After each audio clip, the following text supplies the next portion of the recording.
Gee, Cliff, Yeah. let's have a debate. What should we debate about tonight? It's our last night at the Quiet Water, or no, Quiet Adventure Symposium. What do you think about the world of paddling now? The world Yeah. of paddling now. Like, are you? I say we are the fringe of the fringe of the fringe. Boom, Cliff. Oh, I wish I could be. All right. Hey, we got the same kind of glass. Look at that. Hey, here you go, bud. What? Woo. I got out the good stuff for you. Finally. Oh, Bellvin. Oh, very good. Yeah, Bellvini double wood. That's very good. That's very good. Excellent. Excellent. Excellent. Excellent. Yeah, I'm down a notch here. I'm drinking Johnny Walker Black right now, and instead of my favorite Glenfiddich 12, I love Glenfiddich 12 the best, but hey, for $22 a fifth, Johnny Black ain't bad.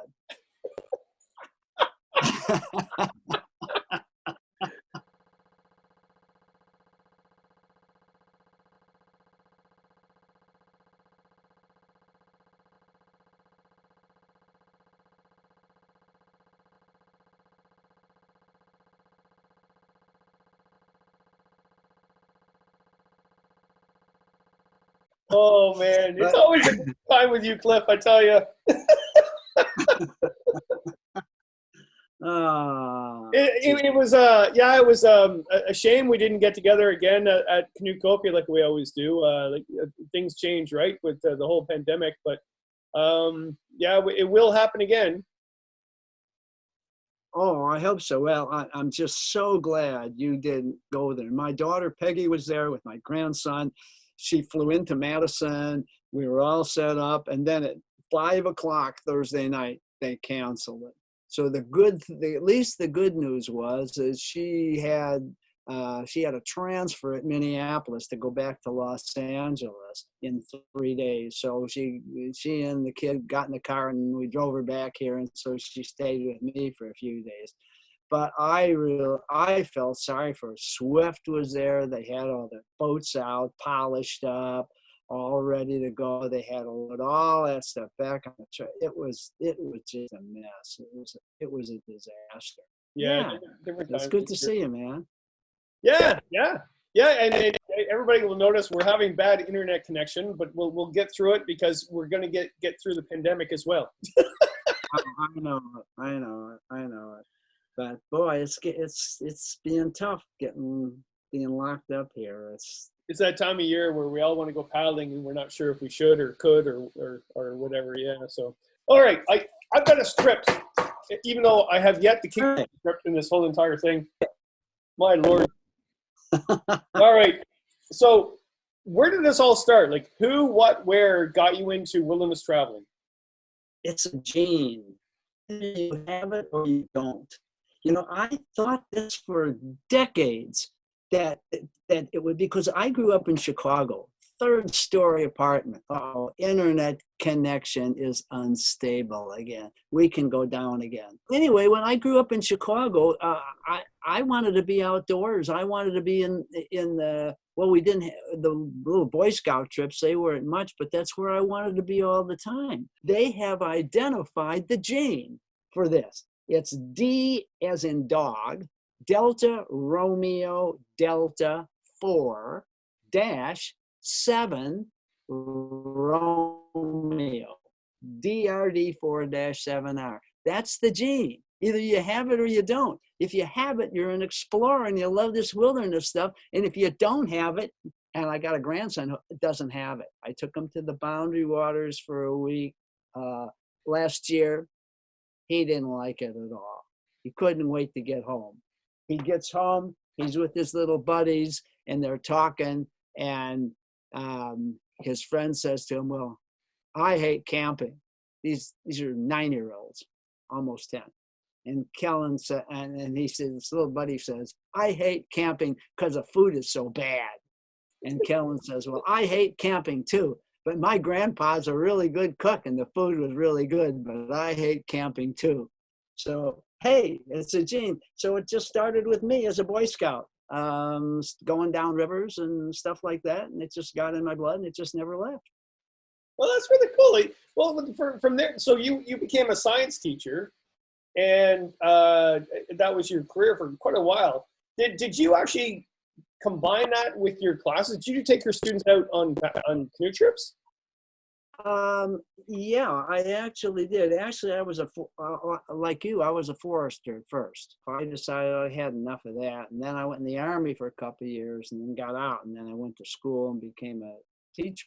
And really, the real reason why I went into teaching was, well, one, I was pretty good at it. And two, I had the summers off so I could come up to Canada and go canoeing. And, but yeah, when I taught school, once a week, I would, when it was warm enough in the summer, we're right on the Mississippi, almost right on the Mississippi River, Lock and Dam number 2. And so we take the kids out in canoes and we paddle across this smallish lake and carry over and put into the Mississippi River and then go through the locks, which was kind of a fun experience for the kids to be able to go through the locks. And then later on, the school bought 2 gigantic Voyager canoes, big 28-foot fiberglass monstrosities that must have weighed 1,000 pounds. I don't know what those things weighed. And we take kids out in that.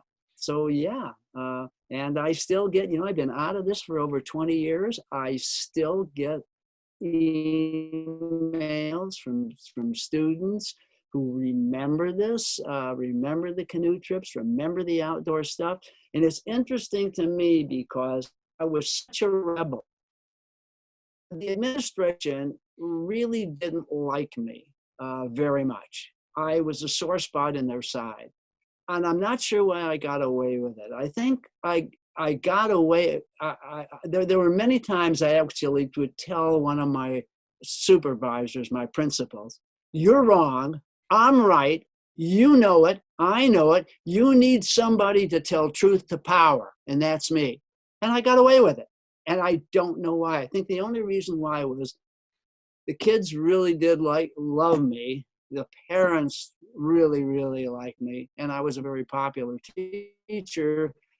And I never sent kids to the bus. I never had discipline problems. So somehow I got away with it. But, I look back on those days with very mixed emotions. I loved the kids, but I could not stand what was going on with the state and the federal government and, all the stuff that goes along with teaching. So, yeah.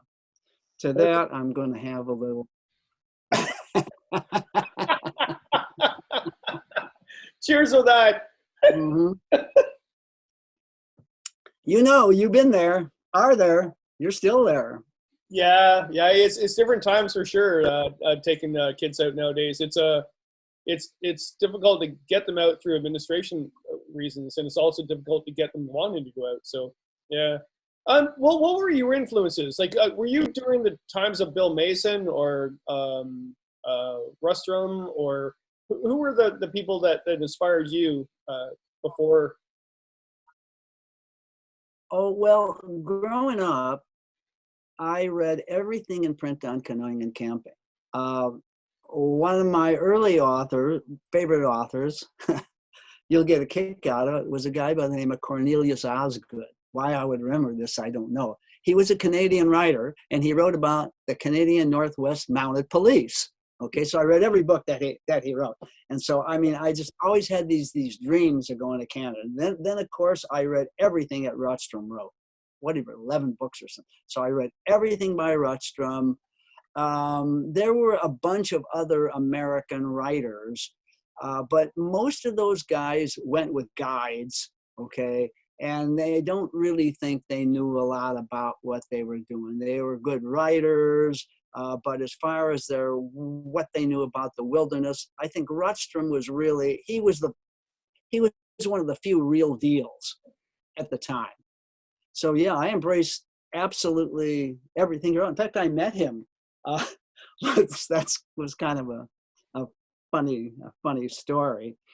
I met him. He was in his 80s then, and I met him on he was in Ontario on the North Shore of Superior. He had a cabin right over the border. And I had a huge, gigantic canoe on my car. It was a Sawyer Charger, Kevlar, one of the early Kevlar canoes. It was an 18.5-foot big boat. And I mean, I knew I could quote passages from his book. So he went around, he looked at the canoe, he sort of tapped on it a bit, and he says, well, it's big enough, but frankly, I wouldn't take anything but an aluminum canoe beyond the trailhead. And then I joked with him a little bit. At that time, they had these new sleeping bags. They were made out of polyester, remember? And then they had this commercial. What if you get your down bag wet? Oh my God, it'll never dry. Well, listeners to this or viewers, if you've ever had a polyester sleeping bag and dunked it in the lake and tried to dry it, I hope you got about a week of time in good sunlight. Okay, so that's nonsense. But anyway, I baited him and I said, Cal, look at the new sleeping bag I got here. I bought this for my wife. And I said, what do you think of these new polyester sleeping bags? And then he went into a big rant about how he never got anything wet on a canoe trip. And then he said, I'll never forget, this is almost a direct quote. People who get stuff wet on a canoe trip need help. Quote, they need to learn how to camp and canoe, unquote. So yeah, so Rutstrom, those guys, I read all the stuff by all these early authors, and then I just went out and did it, and I found that a lot of the stuff that was being recommended just didn't work, and that's how I kind of decided to start writing about it. Oh wow! So if you think back in time, then how much has that canoe community changed? I mean, you saw it change right in front of you. But if you think back in today's world, how much has it changed? Whether it's skill set, or whether it's gear that we use, whether it's ethics, motivation, have we changed, or have we sort of kept the same but just changed a bit of gear? Well, obviously, the greatest change has been in the gear, of course, but the actual art of making trips probably has never changed. It's still the same. You still got to get out and check the rapids and look at the stuff. Skill-wise, I would say my observation is the people who were taking this stuff pretty seriously, our paddle skills today are far better than they were 50 or 100 years ago. I mean, not even contestable. If you read the early literature, these guys going down through these rapids, they were borrowing from the voyageurs, pour the coal to it, go as fast as you can to try to steer around stuff. Today, we don't do that. Today, we slow down, we ferry around stuff, we pop into eddies, we do eddy turns, peel outs. That was unheard of in those days. That's the top skill level. But at the other end of the spectrum, there are people who are going on canoe trips. Their idea of a canoe is they get in a canoe, they can make it go forward and they can make it go backwards. If they have to turn, it's a little problematic. And some of these people are doing some fairly major trips and coming out alive. At least this is what I kind of see in North America.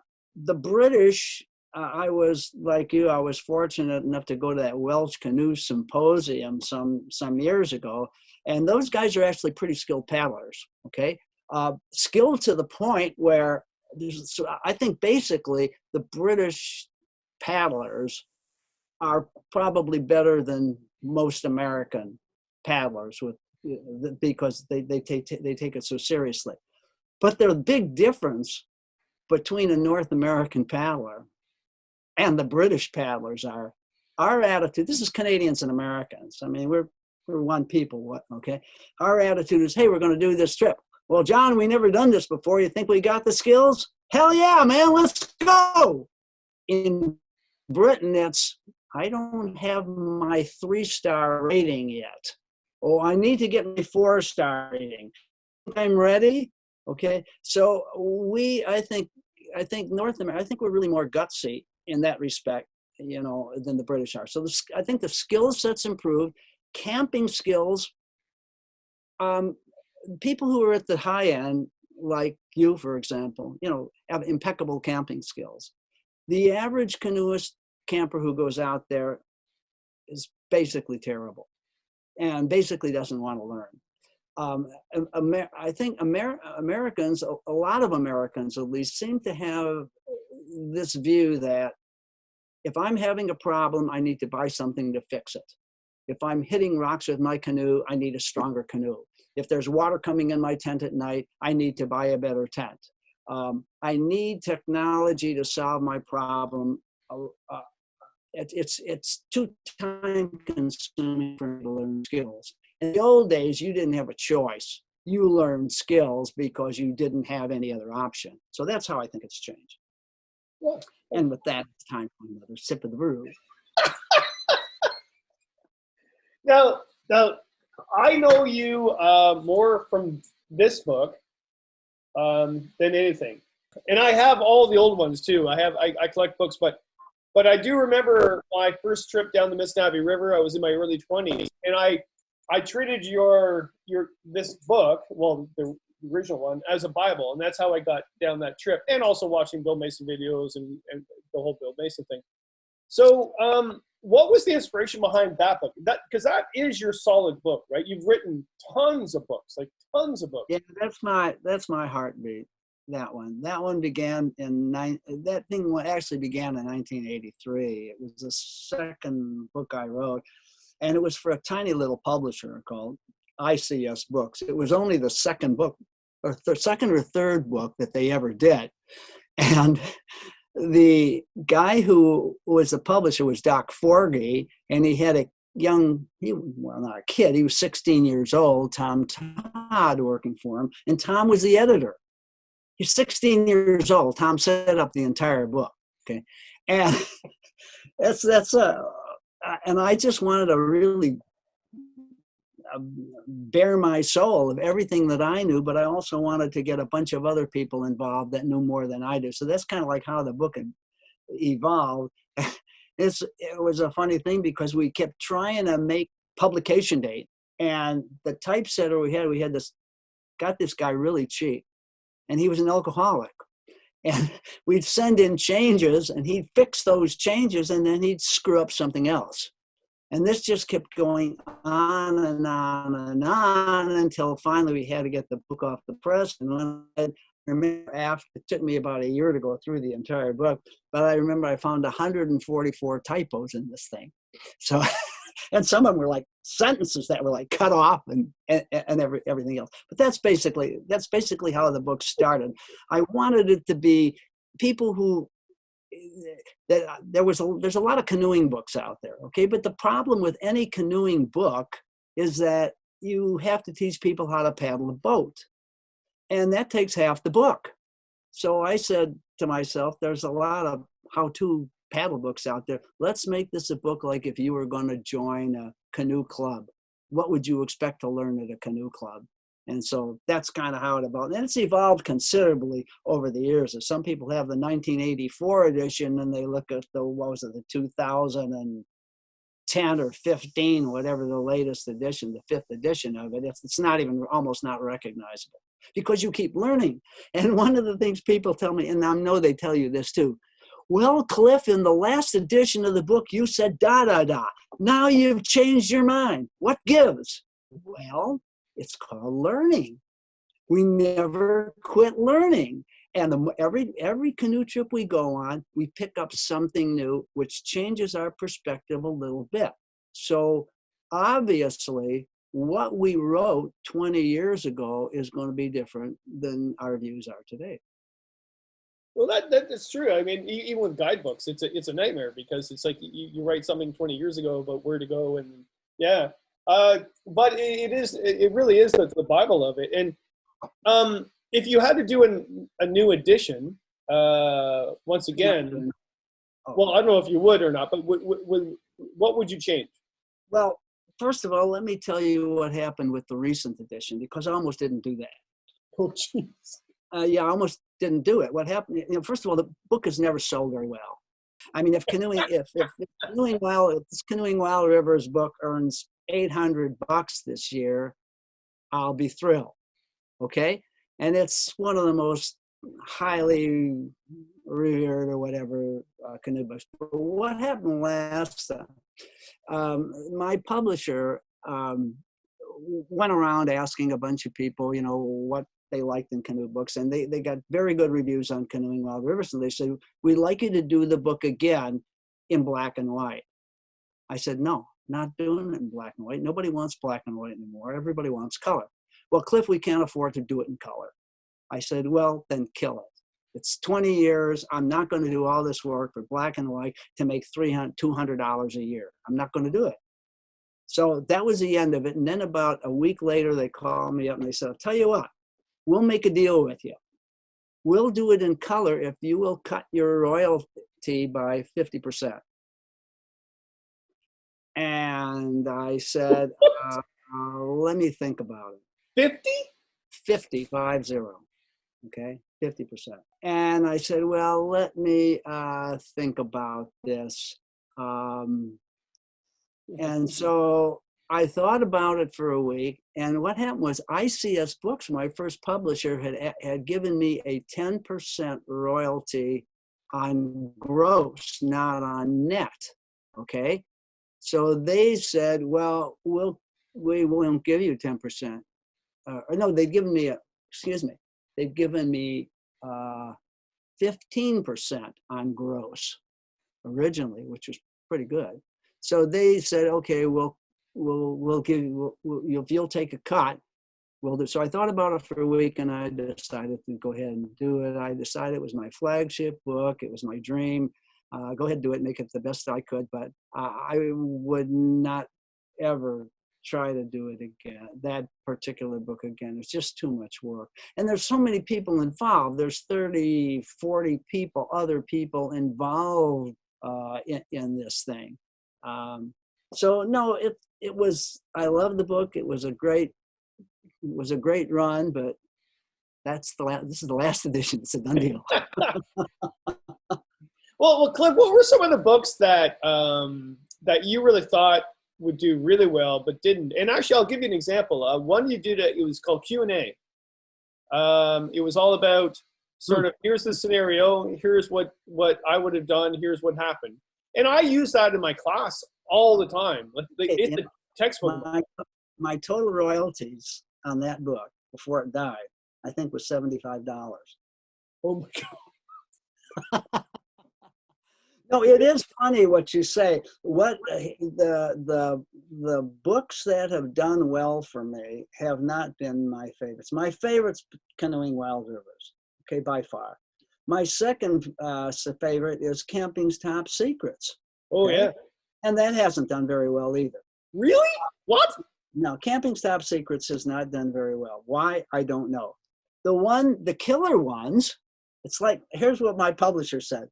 Told me once, said, Cliff, when money starts getting tough around here, what we do is we get an author to write a new knot book. Now, what it is about knots, I don't know, because people, you guys, you don't need 100 knots. You don't even need 10. 3 you need. You can argue for 4 if you want. You can even argue for 5 if you want. Beyond that, you're just playing with rope. And for some reason or other, knot books sell like mad. My knot book is done extremely well. The Boy Scouts buy it and so forth. The other big one for me has been Map and Compass. I mean, I wrote Map and Compass in 2 weeks. And then another one of my favorite books that died on the vine was Basic Illustrated Cooking.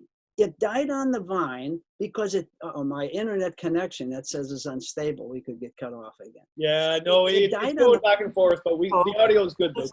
Because it didn't have a bunch of recipes in it. And for some reason or other, people think that they need recipes in a cookbook. And I tell them, you want recipes? Ask Mom. She's got a million recipes, okay? The only difference between an indoor recipe and an outdoor recipe is for an outdoor recipe, you're using dried milk and dried eggs instead of fresh milk and eggs. It's the same deal. And so I tell people, I say, you know, if I went into Martha Stewart's kitchen I could make a really great meal. You'd really like it.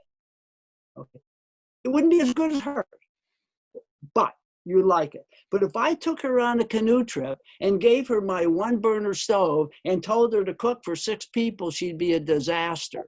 And that's because wilderness cooking is not the same as indoor cooking. It's not about the recipes, it's about the technique and what you have to do to keep stuff from burning. And that's what this little book was all about. And it didn't sell very well at all. So the question you asked is, what appeals to the author, because we spend a lot of time out there and we really know what the problems are, does not necessarily appeal to the average person who doesn't know what goes on out there, thinks they know what goes on out there, and buys books that address what he or she thinks are the real issues when they're not, as you well know.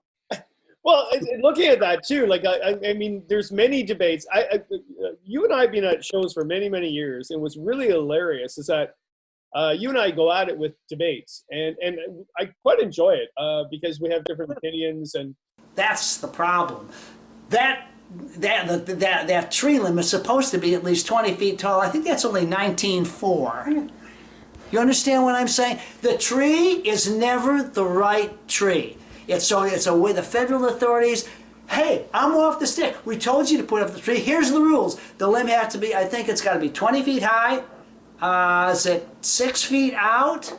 I think it's 6 feet out. Okay, now you name me one conifer tree in the Boundary Waters canoe area that has a limb thick enough to support a 50 or 75 pound food pack 10 feet or 6 feet out on a limb, okay? There's probably 3 in the whole BWCA, and guess what? You ain't gonna find one. So it's simply a way for the federal authorities to get off their hook and cover their shiny rear ends. That's what it is, period. Now, my point of this is, in Canada, there's a park in Algonquin Park, not like Boundary Waters, it has taller trees. If I actually told everybody to go put their food in the back of the campsite, about 50 to 60 meters, they won't. They do it 10 meters because they're scared of the forest and think they're gonna die. You know what's the problem? Oh no, let me finish! So if I tell them to hang... Provide tape measures. Well, yeah. Tape measures. No, they gotta be less afraid of the woods. But you know what the problem is you guys in Canada, you don't know whether you want to be metric or English. So they're growing up, they don't understand either system. So you have to give them a tape measure. In the United States, they shoot the bear with their guns, and we're not allowed to have them in our parks, so we can't. We gotta hang our food. That's the answer. And you're well ahead of me with skill set and wisdom, whatever. And it's really funny for me to debate you, especially when I go to the States and debate you at American shows. It's like, oh my God, Kevin's questioning Cliff Jacobson. Sweet Jesus. Hey, the best show we ever did was the one we did together at Canoe Copy. Oh, it was hilarious. Oh yeah, and actually, I remember the organizers were saying, "Oh no, I had this idea." I go, "No, I'll get Cliff on the stage, and him and I will debate about things." And the organizers, "That's never going to happen." I went, "No, it's already happened. He thinks it's good. He thinks it's a good idea." So you think of the debates we've had, and I think it's really good. Debates are really good. I mean, as long as they're not, nasty or whatever, but the debates are good. So I looked at the ones that we've really got into. One that I've learned from, I should be quite honest, and I have to debate it here in Canada. In fact, just the other day I was debating with a bunch of canoeists. You put the tarp inside the tent, not on the ground with the tent on top. And I do that as well. So I switch because I believe in that. So what's the whole reasoning behind that? Well, first of all, one of the problems is people don't even know the history of that because they're not old enough. So if you go back to the 1950s, when I was a Boy Scout, tents did not have floors. They were all floorless. Okay, many of them, there you go. They were all floorless, and so some of them had flaps, basically snow flaps. And then in the winter, you turn the flaps out and you pile snow on it. And in the summer, you put the flaps in. Well, when you put the flaps in, there was a big open square of the flaps. So you put a poncho down there. That was the standard thing. Or if your tent didn't have a floor, which none of the Boy Scout tents had floors in those days, you put your poncho down there and then you put your stuff on top of that. So when it rained, okay, or whatever, water would go underneath the poncho. And then but the problem with setting up a floorless tent is you got to be skilled, because you got this rectangular thing that is not perfect, it's not rigid. Now, if you were a good first class scout, you could look at the tent and you could go, perfect. But if you weren't, you'd put this in, oh, that's not right, and you pull that out. Oh, no, that's not right. And so the manufacturer said, hey, let's solve the problem. Put a floor in the tent. Then it won't move around. That's what the floor went in there to begin with, was to solve the problem of setting it up. And then people said, oh, well, it has a floor in it, so it's going to keep the water out. No, it's not. What's going to happen is the water is going to get in through the seams and pool on the inside, and you're going to have a sponge party. So I immediately started putting my tarp on the inside. Now, of course, in those days, you didn't have seams that were sealed. They didn't have sealed seams. They didn't have machines that did that. Now we do. Now all this perimeter seams on tents are sealed by machine. That's the good news. The bad news is this is a tape seam that goes all the way around. And sometimes, a lot of times, when they make those harsh corners with the machines, it's not exactly perfect, whatever. And in time, water gets in. And so by putting a tarp underneath the tent, what you're essentially doing is you're pitching the tent on a slab of concrete, because the floor itself will withstand so much water, so much pounds per square inch of water. They do what's called a Mullen test, and I think the K-coat takes about 100 pounds per square inch of water before it'll come through the floor. That sounds like a lot, 100 psi, until you remember, I don't know, maybe when you were in high school, I still remember there was a question. There was a woman who weighs 100 pounds. She's standing on high heels. The high heel is 1/4 of an inch in diameter. She picks up 1 foot. How many pounds per square inch is she exerting? I don't remember. It's thousands or whatever it is. But if you kneel on one knee and you weigh 150 pounds per square inches, what you have for pounds per square inch, you're approaching 100 pounds per square inch, okay? That's on a new tent. And after this stuff is worn a little bit, just the sheer knee on the floor can cause water to come through. So it makes sense to put this ground sheet on the inside so that it rolls up the sidewalls all the way around. We had an episode, this was many years ago, we did the North Knife River. We put in on, was it North Knife Lake? I don't remember, but this was before GPSs and satellite phones. And the guy dropped us off, float plane dropped us off in a swamp. It was the only place he could land. He says, I'll be back in 3 hours. The weather deteriorated. There was 3-foot waves. When we were stuck in that swamp, we walked all the way around the swamp. We could not find any place to pitch the tents. We pitched them in the swamp, put the ground cloth on in the inside, and I'll never forget. And we were stuck there 2 days before that plane came back with the other half of our crew. I still remember going inside the tent, putting my knee down on the floor, and the ground cloth just welled up as water filled the tent. It was like sleeping on a waterbed. It was actually very comfortable at night, but nobody got wet because of this. So it's a funny thing. The people who give me grief, they give me grief about basically 2 things because I haven't been there, done that. One is the ground cloth thing, and the other thing is I won't hang my food packs. Okay, I don't hang my packs. Bears climb trees. It's as simple as that. My God, what is it? It's all you have to do is drive down the road and see a female bear with a cub. What's the first thing that happens? She sends the cub up the tree. It takes him about 10 seconds and he's to the top of a 70-foot tall tree. And you know what? Mama can get up there too. It'll take her longer, but if she wanted to climb, she could get up there too. It's like, don't you get it? Bears climb trees.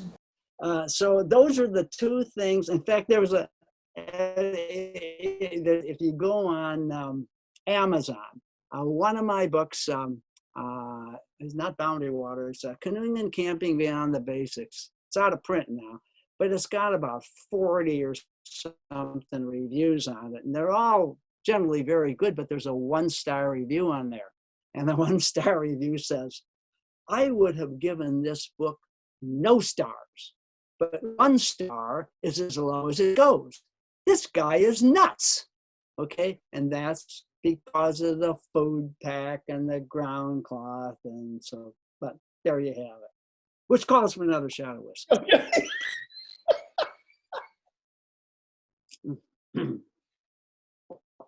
I think 2 points there is like, we've always different the opinion of that because where we go canoe tripping. And, you know, you and I debated over this many times in the hotel rooms while we're doing all our speaking tours.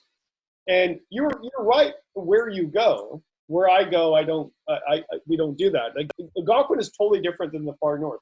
But let's split that because everybody knows that debate. You know, while you're on that subject, just let me mention one of the things about tripping in Ontario that makes it different than in many other places is you're on the Shield, you're on the Canadian Shield. So you have very, very shallow soil. This is what maybe a lot of people don't understand. If you're in a state park in Illinois, you've got nice soil cover, whatever, it can rain for hours, it's not a problem.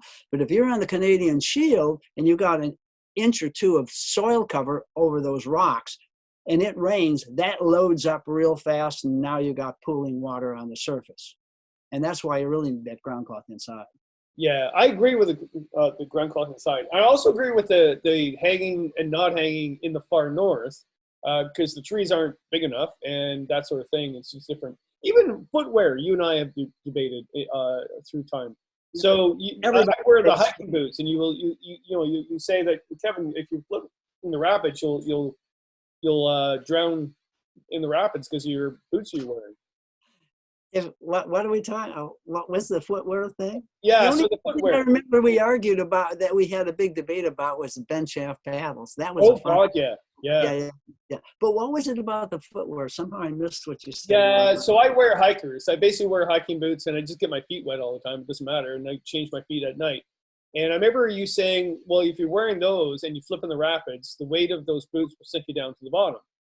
And I said, well, yeah, but I don't think I'll do that, but I might twist an ankle on the portage more so. So I'd rather have the hiking boots. And I think you wear, what do you wear? The high boots? Well, the one, footwear is something that nobody's decided the answer to. We're still working on that. Everybody has their own ideas. What's perfect footwear? But if you talk to whitewater people who are really dedicated for serious whitewater, they won't wear any type of high top shoe at all because they want, if they get a foot caught between two rocks, they want to be able to kick the shoe off. Okay, and so they will frown on any kind of high top stuff. If you talk to people who do these Arctic trips, where we're alternately portaging, lining, okay? The water is very, very cold in the far north. You don't want to get your feet wet. It's not like the boundary waters, Quetico, or okay, if you get your feet wet, it's no big deal. But if you're looking at water temperatures that are in the 40s, okay, you get your feet wet, it is a big deal. So that's why Arctic trippers almost exclusively either wear some sort of a rubber boot, some sort of a knee-high rubber boot. There's a lot of different kinds of options, or some sort of a rubberized sock inside of a shoe, but something to keep your feet dry. And then there are also what I call mountain men and mountain women, okay? And you've got a little bit of that in you, Kel. One of the guys that I go tripping with in the boundary waters for Parag is Steve Johnson. Steve Johnson is probably the best guide I've ever traveled with. Okay, I mean he's amazing. He lives in the bush. Literally he built his own house, builds everything, does everything himself. He wears shorts and sandals all the time. There can be snow on the ground while we're canoeing. He'll have shorts and sandals and no socks on. He's a mountain man. Rob Kesselring is another one. He'll wear shorts and sandals, and his feet don't get cold. It doesn't bother him. And you wear leather boots, and it doesn't bother you to get your feet wet. Me, I'm kind of a pansy that way. I get my feet wet. My feet get cold. They get sloshy. I don't like it. So, you know, it's a personal thing. The footwear argument we're never going to solve. You know, we might solve the paddle argument. We might solve the ground cloth and the bear argument, but we'll never solve footwear. It is a cultural thing too with paddling, I find too. It's like when I went to the States in your area to paddle, it was all, well, not all, but a lot of bent shaft. I didn't. I did the Canadian stroke, and then you go to other places and it's the clipper canoe with the double blade. And I think it all has to do with your environment and your culture of how it is. But yeah, the one thing about bent shaft that you and I debate about is I don't want to say hut all the time. No. See, here's what people don't understand. First of all, I resisted bent shaft paddles for a long, long time. And then it was, what year was it, 1980 or thereabouts. Some friends and I canoed the Steel River in Ontario, solo canoes, home-built wood strip solo canoes, okay? And I had two paddles. I had a 60-inch beaver tail. In fact, some people who have the very first edition of Canoeing Wild Rivers, there's a picture of me with that 60-inch beaver tail. That was my rapids paddle. And then I had a 54, more of a racing paddle for the day, squarish paddle. And I was using basically a C-stroke. And ultimately, about the fourth or fifth day of the trip, my wrists got so sore I couldn't close my hands. It was pretty serious. I couldn't paddle. And then when I got back, Mike Chickanowski, who owns Winona Canoes, he said, "Cliff, you need a bent shaft paddle." And I sort of turned my nose up. But he gave me a bent shaft paddle. And I've never looked back. And the thing is that one of the problems with people who don't understand this is if you picture this in your mind, running a solo, either doing a solo canoe with a C-stroke or doing a tandem canoe with a pitch, okay? Never, you know what, I don't know if people understand what the pitch is, but the pitch is the blade goes in the water, and the minute it goes in the water, you start turning your top thumb down. That's pitching the blade. And if you do it properly, when you finish the stroke, there's really no outward push. It's just a snap, and the boat goes straight, okay? Now, if you think about it, because the blade actually is on a 12-degree or 13-degree angle, as it turns, it's actually running closer to the keel line of the canoe than a straight blade because it's bent this way. So when you turn it, that blade itself is running closer to the keel line. What that means is less correction. There's actually less correction doing the pitch, or if you want to use a J, it's just basically, nobody uses J's basically anymore. They use a modification, more of a pitch. It's easier and faster with the bent, and it's less tiring. The problem that people have that they can't do the stroke right is some of them have got their heads so into the technology of the literature that they have this formula length to choose a paddle. Sit on a seat, measure the distance to your nose, do it here. You know what? It's basically nonsense. And it's basically nonsense because the length of that paddle has to depend on how high that canoe is riding in the water. Let me just access this thing you call tradition. Okay, that Canadians have this tradition for these straight paddles. You know what, let me tell you something. Let's go back 30 years. Canadians had a tradition, all right. They had a tradition for building old-fashioned canoes. All the best canoes 30 or 40 years ago were built in the States. Then something magical happened. You got some new canoe companies that said, hey, we're going to embrace this new stuff. And now, many of the very best canoes in the world are being built in Canada. And these are not old-fashioned designs. These are hot, cutting-edge whitewater and flatwater designs. And you don't paddle those cutting-edge designs with 19th century paddles. You paddle those cutting-edge designs with paddles that are designed to work the best for them. So tradition has changed, and the idea that Canadians want to cling to this big, long, heavy ash paddle, those paddles were the way they were for just one simple reason. They were made out of a board, and you couldn't get a board that was much more than 8 inches or 6 or 8 inches wide. End of that rant. All right, so a good question after that is, you do a lot of your traveling. In fact, I think majority of your paddling in Canada. So why Canada? Why Canada? Because it's simply the best canoeing country in the world. And it's right next door to my house. 5 hours, I'm in Ontario.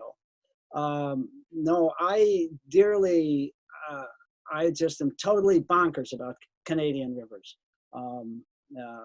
They're the best in the world. There's no other place that you can go to get the kind of experience in canoeing that you can in Canada. And it's diverse, very diverse. I mean, what you find in Ontario is quite a bit different than Manitoba, quite a bit different than the Northwest Territories or Nunavut or Alberta. It's just very, very different. Yeah, that's great. You think about it too. Of all the rants we've had, and I've heard you had, and one I totally agree with, to be quite honest, is the Crown land issue that we have in Ontario. So tell us the history of that. Like, there was a time where you just would stand up in audiences and say, "This is wrong. What's going on in Canada right now?" Yeah. This Crown Land Ontario permit thing has caused a lot of grief among U.S. paddlers. And it's not because we don't want to support Crown lands. It's how the fee is administered. If you wanted to go fishing or hunting in Ontario, you'd buy a hunting license or a fishing license, or you could buy a year hunting or a year fishing license. But the Crown land thing it's a daily thing. You buy, and it's expensive. I don't know what it is now, $10, $12 a day. But if you're going for 10 days or 14 days, you might as well just drive to Saskatchewan or Manitoba, because the canoeing is just as good order, and it's, and it's free. But the big thing that it's done, and I realized that the Crown land camping fee was really more designed, I think, to take the bad habits of maybe fishermen who leave some fishermen leave a lot of trash and stuff around. Canoeists don't do that. When every canoe trip that I've been in Canada, whenever we find something on the ground, a tin can, something that doesn't belong there, we pick it up and we carry it out. And we are the stewards of the land, just like I think fly fishermen are just real responsible fishermen. I'm not putting anybody down here. But what's happened is by requiring this payment, it's caused many American paddlers now to go down the trail and say, "Hey, I'm paying $12 a night to get here. I ain't picking that up." That's not a good attitude. And it's not a helpful thing. And the number of paddlers that are actually going down Canadian rivers is really very small. I mean, we're not talking Quetico or the Boundary Waters here. We're talking these Canadian rivers. And in Ontario, some of these rivers are pretty tough. And you got to know what you're doing. You're not going to take the typical Boundary Waters and run him down the Kopka River in Ontario. His boat's going to come out in pieces. So only the very best paddlers are doing those rivers, or they're going with somebody who is among the very best paddlers and a serious outdoors person who is a stewardship of the land. This should be recognized by Ontario. It should be rewarded. A logical thing to do would be to have a year license. Say, okay, I'll tell you what, for $50 a year, we'll give you a license. And you can go and canoe your head off in Ontario, and you can take up to 3 people or 4 people with you with that price or whatever, instead of this daily fee for everybody. And the irony of it, of course, is the government's not getting the money anyway. The ones who are getting the money are the local outfitters because you make a deal with them. Because the way the law is written, it says if they supply shelter, you don't have to pay. So you make a deal with your fly-in guy that I'll pay another $50 if you write me a note that said I rented a tent from you. Okay, we're off the hook. So the government's not getting the money anyway. The only one who's getting the money is the Crown Land, or is the outfitter. They're both lying about this, but that is actually how it is. Sorry. End of rant number 2. Well, no, I think that a lot of people should know the history too. I mean, you look at Boundary Waters and Quetico. Quetico wouldn't be Quetico if it wasn't for Boundary Waters, Sigurd Olsen meeting Eric Morris on the portage and doing political strife to make actually sure they extended that park. So, I mean, we can go back and forth about American and Canadian, whatever, but we are neighbors. And actually, I believe you. When that happened, they went from $3 a night to $12 a night in literally 1 year. And it literally just pissed Americans off. And then I would have these contacts from the government saying, how come Americans are coming into Ontario anymore? I went, you need to ask me that? Like, why would you need to ask me that? Like you went from $3 to $12 a night, and then people found out how to, it just made no sense whatsoever. So I agree with that one. All right, so we're continuing on to, like, oh my Lord. I'm first of all, I'm just glad you're still here because the connection's going back and forth, back and forth. We must be in a pandemic. I know. We're still lucky. Well, do you live in a log cabin as a hermit? Is that what's going on? And no, am I living in a log cabin? No, actually, I just live out of town like you. I live a mile out of town, but the internet service in the States is just terrible if you don't live within the city. But one of the things I think might happen with this pandemic thing is we've been saying for a long time that they got to do something about providing decent internet service to people who live in the country. Now they're starting to figure this out because we've got all these kids who aren't going to school and have to use the internet to try to learn. And if you live out in the country where I do, either you don't have internet or it's so slow, it's, yeah. Yeah. So, but I'm sorry, what was the question that you just asked me a second ago? Yes, here. What's with this? What's going on? Well, that book began a couple of years ago. I woke up one morning, probably had a few too many scotches, and I said, everybody I see who's going to the wilderness now has gray hair. I said, how do I get young people to come to the wilderness? And then I thought, I said, kids who love the outdoors, they're going to read about the outdoors. I did. But the problem is most kids don't know if they like the outdoors because they got their heads stuck in their iPad and their iPhone. So I said, if I can write a novel, an adventure novel to drag them in and make a how-to book. Yeah, make a how-to book out of it, okay? They can learn as they are entertained. So that's what I did, because nobody had ever done this before. I mean, teen books are either straight how-to books or they're straight novels. This is a novel, but it's also a how-to canoe and camp book. I thought it was a brilliant idea. And then I tried to get it published. Turns out it wasn't really an idea. I must have queried 30 or 40 publishers, and you know what? The interesting, I couldn't even get anybody to read it. They wouldn't even read it. And the reason why they wouldn't read it is because the fiction publishers would come back and said, you got a lot of nonfiction in here. We don't do nonfiction. And the nonfiction people would come back and they would say, well, you got a lot of fiction here. We don't do fiction. And if you go online and you try to find a book, you either have to designate fiction or nonfiction. There's no such thing as one that's in between. And that's what this is.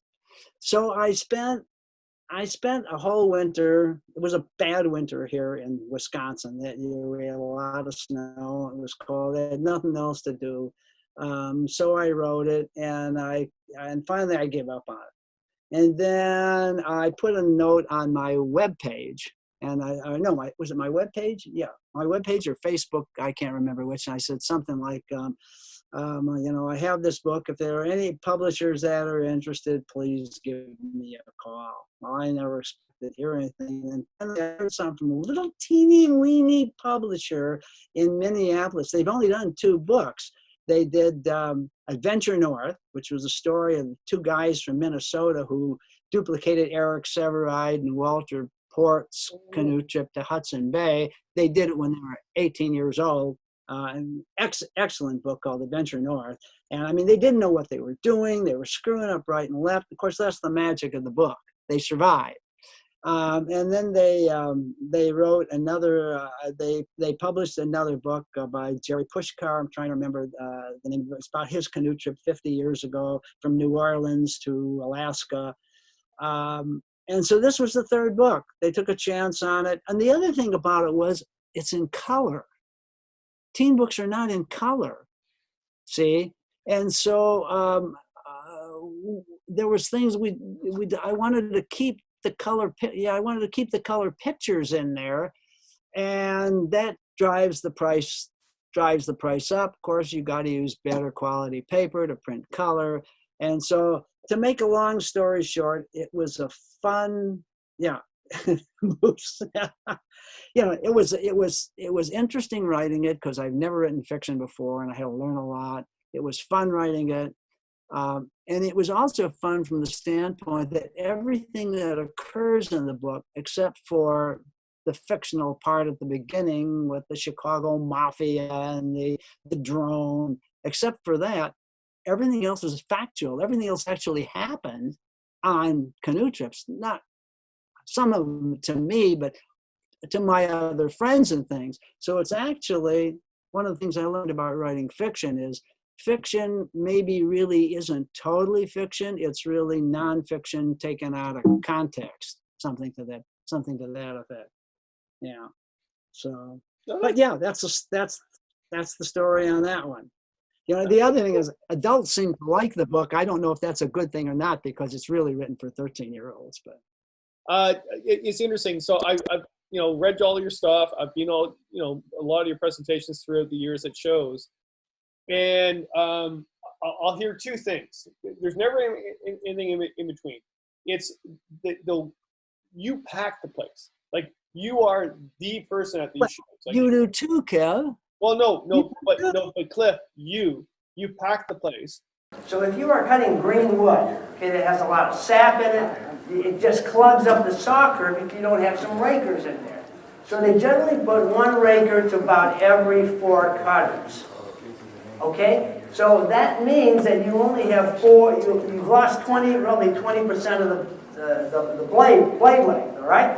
Now the deal is, rakers are fine if you're cutting green wood. You go to the boundary waters and you cut green wood, you're going to jail, boy. Okay? And if you go to Canada or Alaska on a canoe trip and you cut green wood, you're stupid because it doesn't burn. And then what's really interesting, Cliff, is like people say, well, yeah, but he talked about that last year. He talked about that the year before. And when you and I got together and said, hey, let's go on stage together and do something different, I remember the organizers were saying, no, he's not going to do anything different. I went, no, he just said he would. And you did. Right? You did. So yeah, I did. So just throw the mic down on them, right? That you are changing in that sense, right? It's like both of us, obviously we're writing these books because we hope we can, get some remuneration for them. We hope we can make some money with them, but that's not really why we write them. We write them because it's a gene. It's like we have to share this knowledge, okay? We hope that the books will be successful. We hope that what we write will be successful. We're honest in what we write. We're not trying to cheat anybody. And I remember when I first started writing, and I was really pretty kind of shy about this, and my publisher was saying to me, Cliff, when you do one of these presentations, you got to tell the audience that you wrote a book. And I said, geez, I don't know, Tom. God, I don't know, And he says, are you cheating the people? No. He says, as the price of a book, are they throwing this money away? I said, no. I said, I think they're getting hundreds or maybe even thousands of dollars of advice. He says, well, that's how you have to look at it. He says, you're not selling a book. He said, you're giving people knowledge.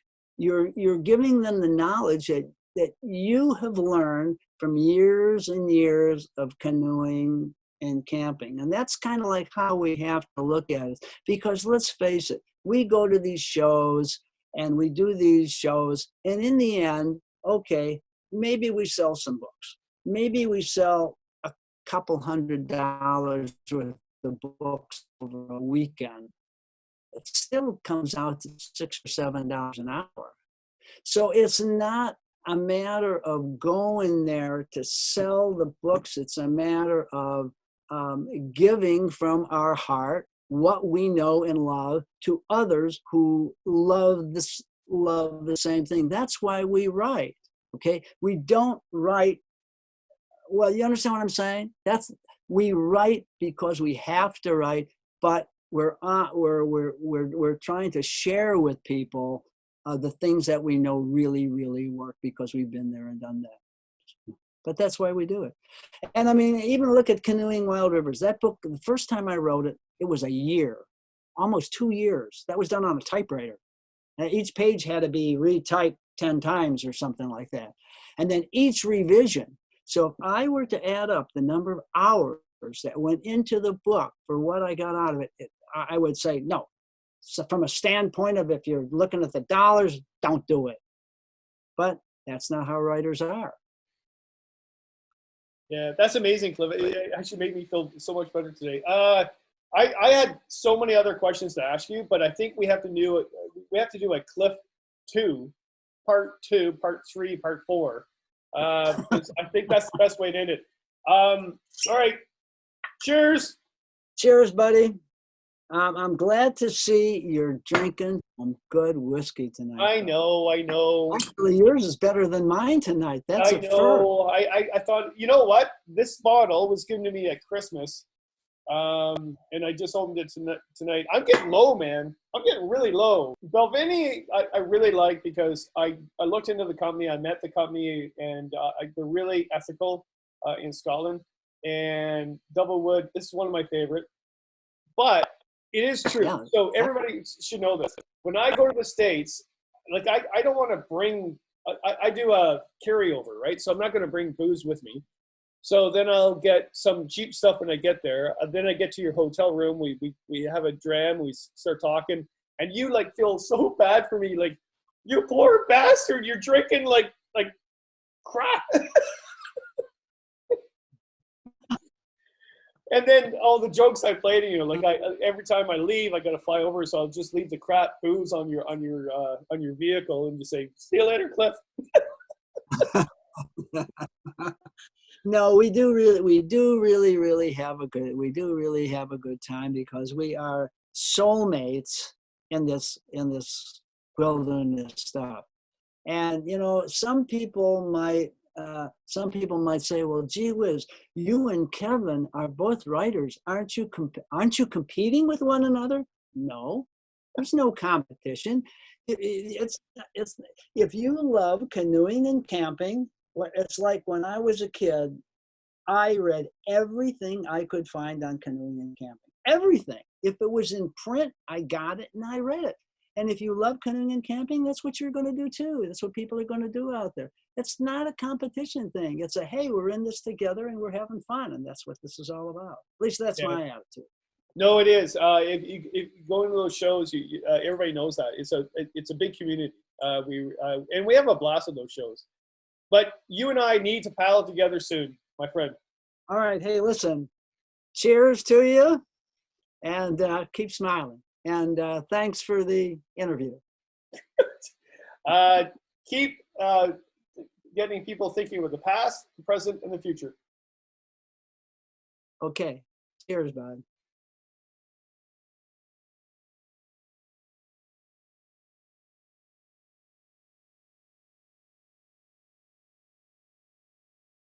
we're at the age. Do you remember taking pictures This with, is gonna with be a a good video. slide Oh, yeah. camera? I need to buy a copy of this. Yeah, slides. You didn't know what it looked like until you developed it. Oh, we can have later. And now at what is least. this camera guy is saying? I can't see what's going on. I can't download it right now. I don't know what's going on. Oh, I know where this Was is your going. first book done on a typewriter?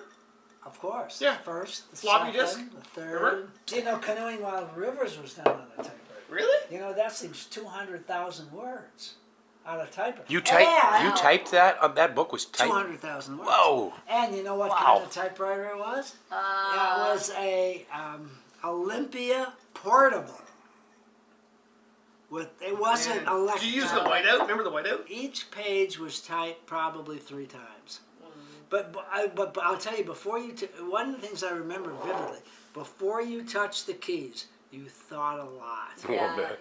Okay? Yeah. You didn't just go like we do today, blah, blah, blah, blah, blah, Back we'll up, fix it. back It was up, like we back thought up. a lot. Yeah. I mean, you know, when you think you go back like 100 or 200 years before they had typewriters and they were doing this stuff Typeset. by hand. Yeah. I was thinking about that, Books that, were that, so that the valuable. other day, how these writers did like 200 years ago. Look, this is written with a quill. Okay, now they get this whole thing done and it has to go to a publisher. So say you've got a 60 or 70,000 word book here. It's all written by quill. You don't have a copy of this. So this is like, holy shit. If I walk across the street and a horse goes by, it's gone. You know, and it was so you would have to hand carry this over to the publisher and almost have to sit with them to make sure they didn't lose a page or something. No, but it's the same thing. Things haven't changed. Have you ever had a hard drive crash? Oh God. Yes, Your entire book is gone. Yeah. It's like getting hit by a horse. The same yeah, thing. but in the total scheme of things, we are like